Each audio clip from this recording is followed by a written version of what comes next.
আজকে আমাদের দাওয়াত ছিল মার কাকাতো বোনের বাসায়।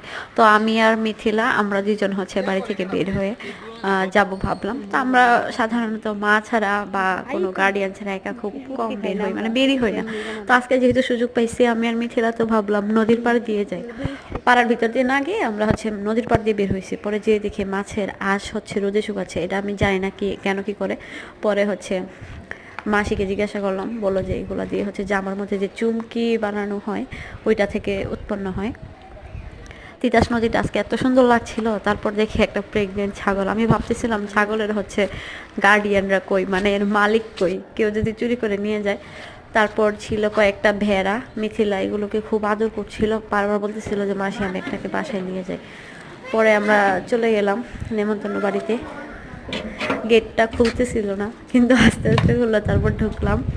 মাসি হচ্ছে আজকে অনেক কিছু রান্না করেছে, মাংস ছিল, তারপর হচ্ছে ডাল রান্না করছিল, তারপর একটা ভাজি ছিল, তারপর আরও অনেক কিছু ছিল, মানে সব কিছু ভিডিও করি নাই।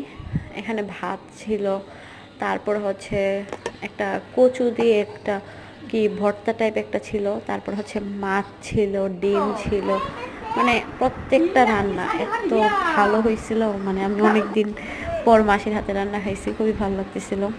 আমি আর মিথিল একসাথেই খাচ্ছিলাম, অনেক টাইম লাগাই আস্তে আস্তে খাচ্ছিলাম। তারপর আসার পথে ভাবলাম পার দিয়ে যাই, দেখেছিলাম দুইটা পিছিয়ে হচ্ছে খেলা করতেছিল।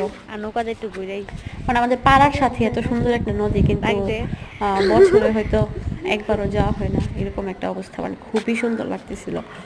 আসার পথে আবার ভাবলাম কয়েকটা ভিডিও করি, কিন্তু মানুষজন ছিল, তেমন মানুষ ছিল না, কিন্তু দ্রুত বাসায় চলে আসি।